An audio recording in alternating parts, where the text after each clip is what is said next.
बिस्मिल्लाहिर्रहमानिर्रहीम। आप देख रहे हैं प्रोग्राम कैपिटल डिबेट और आज के प्रोग्राम में हमारे गेस्ट होंगे मोहम्मद साजिद रिजवी साहब, जो कि एक पॉलिटिकल एनालिस्ट हैं। पाकिस्तान की मौजूदा सियासी सूरत हाल जो कि हमेशा से ही हम देखते हैं कि उसमें उतार चढ़ाव आते रहते हैं, और इस साल अगर 2023 की बात करें और 2022 में भी, तो पाकिस्तान की सियासत में जितना उतार चढ़ाव आया इससे पहले पाकिस्तान की तारीख में तकरीबन इतना उतार चढ़ाव नहीं आया।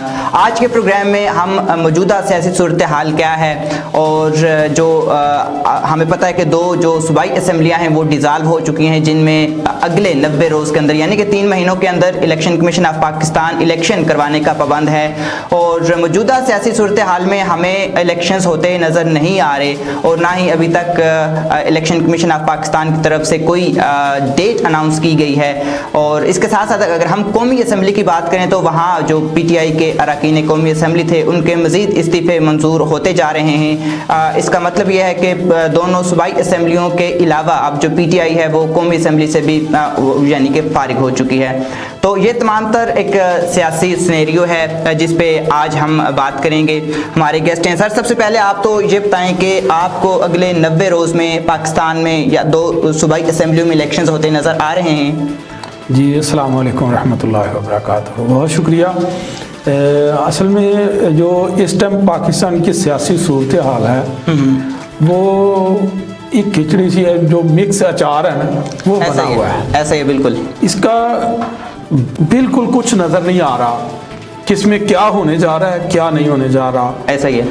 मैं तो जब देखता हूँ खबरों के मामला देखते हैं तो ऐसे नज़र आता है कि जैसे ये एक बच्चों वाली गेम है जो गेम खेल रहे हैं। सही है। ये पर्चे गिरफ्तारियां, उनकी हुकूमत आती है तो वो उनको गिरफ्तार करना शुरू कर देते हैं, उसकी जाती है तो वो दूसरा उनको गिरफ्तार करना शुरू कर देता है। पर्चे देने, झूठे पर्चे, मुकदमा, पॉलिटिकल विक्टिमाइजेशन। ये असल में हमारी कौम को तरबियत देने वाला कोई हमें लीडर नहीं मिला। ऐसा ही है, बिल्कुल। काश कभी ये 75 साल की जद्दोजहद के अंदर हम माशी सूरत हाल तो बेहतर नहीं कर सके, ऐसा ही, लेकिन कम अज कम हम तरबियती सूरत हाल बेहतर कर ले तो आज मुल्क जो है ना किसी और जगह खड़ा। बिल्कुल मतलब आपने बिल्कुल ऐसी बात की कि सियासी तौर पे तो हम गिरे हुए हैं, इखलाकी तौर पे हम बहुत पीछे रह गए हैं। हम इखलाकियात में कौमें हमसे बहुत आगे बढ़ गई हैं। तो ये एक डेफिनेटली बात है कि कायदे आज़म के बाद हमें कोई भी लीडर जो है वो नहीं मिल सका। और जिस तरह सर आपको पता है कि अभी कौमी असम्बली में PTI की जो वो इस्तीफ़े थे वो मंजूर होना शुरू हो चुके हैं, तो इसका मतलब है कि वहाँ पे भी जो PTI है वो फारिग हो रही है, और जो कौमी असम्बली में एक एतमाद का वोट जो PTI लाने का सोच रही थी अब वो इम्कान आपको नज़र नहीं आ रहे। तो इस तमाम सूरत हाल में आपको क्या लगता है कि कौमी असम्बली जो है वो आइंदा चंद महीनों में टूटने जा रही है, या ये फिर इलेक्शंस आपको नज़र आ रहे हैं अक्टूबर नवंबर के बाद ही? असल में जो कौमी असम्बली है वो बहुत दूर है, वो इतनी जल्दी टूटने वाली नहीं है। वो अपने टाइम पे भी नहीं टूटेगी। जब इसका टाइम टर्म पूरा हो जाएगा, 5 साल अक्टूबर में या अगस्त में पूरा हो जाएगा, या अगस्त में अगर पूरा होता है तो तब भी ये टूटने वाले कोई चांस नजर नहीं आ रहे।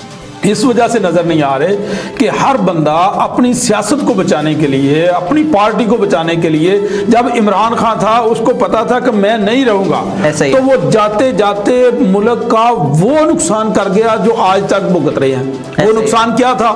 जब वो जा रहा था तो जो इन लोगों ने शराइत तय की थी IMF के साथ, ऐसा ही है, उसके मुखालिफ चीजें जो ना वो कर गया, वो नुकसान करके गया। उसने चीजें उनसे मुआदा था कि ये मैं बढ़ाऊंगा, ऐसा ही, इन्होंने कम कर दी। वो पैकेज फिर जाया हो गया। आगे वाले जो हुकूमत थी उनके लिए मुश्किलात पैदा कर गया। वो हुकूमत के लिए मुश्किलात नहीं थी, वो मुल्क के लिए मुश्किलात थी। डेफिनेटली आवाम के लिए मुश्किल, वो आवाम के लिए। आज जिस दिहाने पे हम खड़े हैं ना, तो मुल्क डिफॉल्ट होने जा रहा है, जा नहीं रहा, मुल्क तो डिफॉल्ट हो गया हुआ है। बिल्कुल डिफॉल्ट। आटा मुल्क में आटा नहीं मिल रहा, मुल्क में चीनी नहीं मिल रही, मुल्क में ऑयल नहीं मिल रहा, घी नहीं मिल रहा, गरीब लोग रोटी खाने से तरस रहे हैं। तो क्या वो इसके अलावा और क्या करना है इस मुल्क के साथ इन्होंने? ये बहुत, मैं समझता हूं, नाहल, करप्ट और सब चोरों के टोले रले हुए हैं। तो सर आप मतलब पीटीआई की गवर्नमेंट तो चलो वहाँ अवाम की तबाही हुई, उसके बाद ये जो पीडीएम की एक मुत्तहदा हुकूमत आ गई है, ये आपको लगता है कि पीटीआई से इन्होंने कुछ बेहतर काम किया है? नहीं, बेहतरी वाली तो कोई बात नहीं है। अच्छा। किसी ने कोई बेहतर नहीं किया। हाँ, अभी जो ये सोच के ये कह रहे हैं ना कि जनाब अभी हम वो सख्त फैसले लेंगे, तो मुझे समझ नहीं आती कि हमारे कुछ लोग ऐसे हैं जो स्क्रीनों पे बैठ के पहले उनको फोर्स करते हैं कि इन लोगों को सख्त फैसले लेने चाहिए मुल्क की बका की खातिर, लेने चाहिए। लेकिन जब वो सख्त फैसले ले लेते हैं फिर दूसरी तरफ आ जाते हैं, अवाम के ऊपर बम गिरा दिया, अवाम के ऊपर ये बोझ डाल दिया। ये अब इसके पीछे देख लें श्रीलंका को। ऐसा ही है। श्रीलंका जब वो IMF की शराइत थी ये काम करें, तो उन्होंने उस वक्त उसको नजरअंदाज किया, वो पैकेज उनको नहीं मिला, वो डिफॉल्ट में चला गया। अब वो कोशिश कर रहे हैं कि मुल्क की कुछ भी चीज सेल करके तो जनाब मैं कम से कम IMF का कर्ज वो जो है ना वो किस्त हम उनसे ले लें, उनसे पैकेज ले लें। उनको पैकेज देने को कोई तैयार नहीं है। इसी तरह ही पाकिस्तान में होगा। बिल्कुल ऐसे। अगर पाकिस्तान में इन लोगों ने ये सख्त फैसले, ये कड़ा इम्तिहान अपनी सियासत को बचाने की खातिर ये फैसले ना लिए, तो ये खुदा ना करे मुल्क डिफॉल्ट की तरफ चला गया, क्राइसिस की तरफ चला गया, तो उसको बाहर निकालने के लिए कोई हल नहीं है इनके पास, डेफिनेटली कोई हल नहीं। ये सब भाग जाएंगे ऐसे। ये मुल्क छोड़ के इन लोगों के तो असासे तो पहले बाहर हैं, बिल्कुल बाहर हैं। अभी माशाल्लाह हम सोचते थे इमरान खान बहुत बड़ा एक अच्छा लीडर है, ईमानदार लीडर है। वो जनाब कल हाई कोर्ट वाली अदालत में वो कॉल पे उससे ऊपर जनाब पेश हुआ, बयान रिकॉर्ड करवाया, उसके अंदर बैठ के कहता है कि हाँ पैसे तो मैंने लिए, वो ज़कात के जो पैसे थे वो मैंने लिए, लेकिन मैंने इधर लिए फिर मैं इतनी देर बाद मैंने वापस कर दिए, बात खत्म। भाई बात खत्म क्यों? वो पैसे ज़कात के थे, वो हॉस्पिटल की फंडिंग जमा हुई थी, आपने अपने काम में क्यों लगाए? तुम्हारे काम निजी कामों के लिए नहीं थे, बिल्कुल ऐसे वो पैसे अवाम ने दिए थे हॉस्पिटल में लगाने के लिए, आपने उधर क्यों यूज किए? जमा करवा दिए बस। क्यों जमा? चोर चोरी करे तो बाद में वापस करे, क्या उसका जुर्म नहीं है? जुर्म, बिल्कुल जुर्म उसी जगह रहता है। ऐसा ही है। जुर्म होता है, जुर्म नहीं मिटता। वो मसरूका माल वापस जरूर आया, लेकिन इसका मतलब नहीं है कि जुर्म खत्म हो गया। जुर्म खत्म नहीं हो, उसकी सजा है, उसकी डेफिनेटली सजा है। हमारे इधर क्या गरीब को सजा, एक बकरी चोर को तो सजा मिलती है इस मुल्क में, लेकिन बड़े करोड़ों के जो माल हड़प कर देता है उसको पूछने वाला कोई नहीं होता। बिल्कुल ऐसे ही है। ये हमारी तारीख हमेशा से ही ऐसी थी और पता नहीं कब बेहतरी आएगी। लेकिन अभी जैसे हम टैक्स की बात कर रहे थे, तो अभी गवर्नमेंट मिनी बजट लाने का सोच रही है और उसमें जो टैक्स छूट जितनी दी हुई थी कोई 70 अरब की, वो वापस ले रही है और इसके साथ साथ तो जो लग्जरी आइटम्स हैं उन पर भी मजीद टैक्स बढ़ाती जा रही है। तो लगता है एक आवाम पहले ही मुश्किलात का शिकार, आटा नहीं मिल रहा और मजीद मिनी बजट ला के मजीद टैक्सों का बोझ, तो फिर लोग किधर जाएंगे? असल में ये हमारे लोगों की बहुत बड़ी बेहिसी है, ये हमारा लोगों का कसूर है। आगे इलेक्शन आ रहा है, आप लोगों ने ये इलेक्शन में मुशाहदा करना है, ये देखना है कि यही अवाम इन्हीं चोर लोगों का नारा मारेगी। ऐसे ये भी कराची में तब्दीली चाहते नहीं है, ये तब्दीली नहीं चाहते। इनकी दिहाड़ी लगनी चाहिए, 500 रुपया इनको मिलना चाहिए, हर 500 पे बिकने वाले लोग हैं। ये वो लोग हैं जो 500 रुपए में बिक जाते हैं। बिल्कुल ऐसे ही है। ये वो लोग हैं, एक बिरयानी का डब्बा देके सारा दिन इनसे नारे मरवा लो, बिल्कुल मारेंगे, एक बिरयानी के डब्बे पे बिक जाएंगे। बिल्कुल। और खुदा के लिए ये सियासत छोड़ो, गली नाली बिरयानी की सियासत छोड़ के आपको ये मुल्क की बका की खातिर निकलना पड़ेगा। इस मुल्क की खातिर निकलोगे तो तब जनाब ये मुल्क तब्दीली के दहाने पे आएगा। बिल्कुल। अभी हम कराची में भी देखें ना, तो कराची में भी पिछले कई सालों से पीटीआई पीपल्स पार्टी का हुकूमत है और वहाँ पे भी लोगों की क्या जो है वो हालात हैं वो हमारे सामने है। सैलाब आया, उसके बाद लोगों की क्या हालत है, लेकिन अभी फिर जो है वो बल्दियाती इलेक्शंस में वापस जो है वो पीपल्स पार्टी को ही वोट मिले। तो लोग इटसेल्फ चेंज नहीं चाहते। लोग असल में लोग चाहते ये हैं कि जनाब 4 दिन हम चाय पियेंगे, ये गाड़ियों पे जनाब बैठेंगे, घूमेंगे, इनका पेट्रोल, वो पेट्रोल, ये चंद रुपए लगा के इस मुल्क के अवाम का मैंडेट खरीदते हैं, खरीद के 5 साल इन लोगों को रगड़ा लगाते हैं। फिर बिल्कुल ऐसा ही है। लेकिन होता क्या है, होता फिर वही है, हर 5 साल बाद हम फिर वो भूल जाते हैं कि पिछले साल हमारे साथ इसने क्या किया था।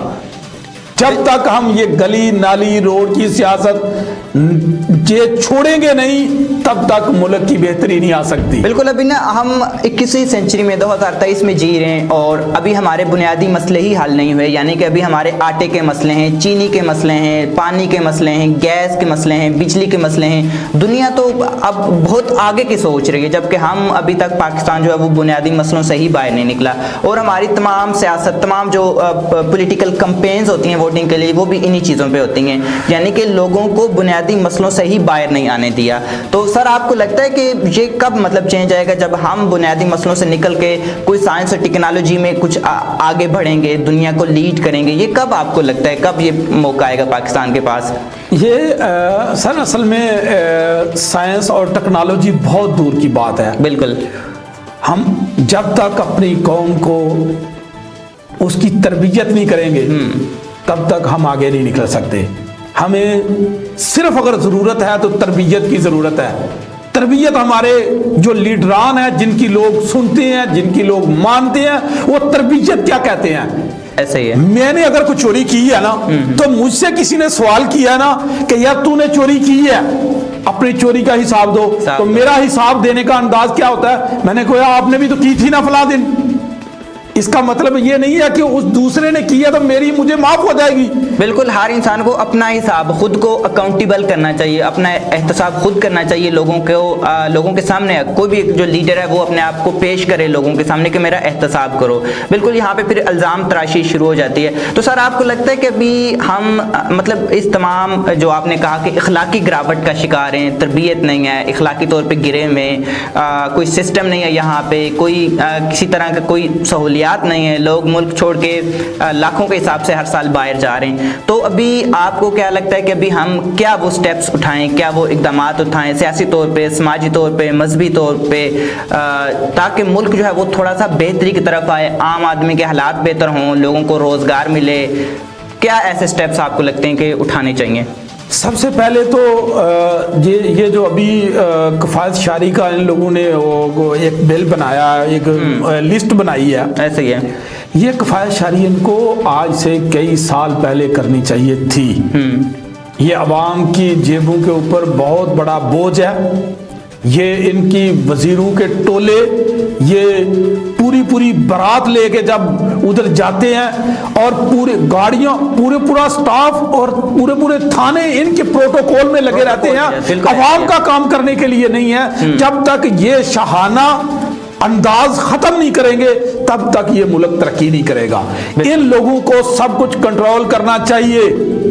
एक बंदे के घर में खाना ना हो तो वो बाहर जाके किसी बड़े रेस्टोरेंट में बच्चे घर भूखे मर रहे हैं और ये बड़े बड़े होटलों में खाने खा रहे हैं। बिल्कुल। अभी जेनेवा में हम मांगने गए थे वहाँ पे और पूरा प्रोटोकॉल, पूरे महंगे होटलों में वजीर ठहराए हुए थे। और अभी जैसे अभी जो पीटीआई की गवर्नमेंट गिराएगी वो भी इसलिए गिराएगी कि इन्होंने मुल्क तबाह कर दिया, महंगाई कर दी है। और अभी जो पीडीएम में जो वजारतें हैं या इनकी जो काबीना है वो 70 से ज़्यादा मेंबरान पे मुश्तमिल है। यानी कि यहाँ पे भी हम देख सकते हैं कि एक जिस काम के लिए पीटीआई को घर भेजा था वो इन्होंने आके उससे ज्यादा जो है वो अपने वजीर, मशीर और काबीना के जो तादाद है वो 70 से भी ज्यादा कर ली है। असल में होता क्या, जब हम हुकूमत में नहीं होते तब कहते हैं कि मैं ये करूंगा, मैं आवाम को सहूलत दूंगा, मैं यूनिवर्सिटियां दूंगा, मैं लोगों को रोजगार दूंगा, मैं लोगों को मकान दूंगा।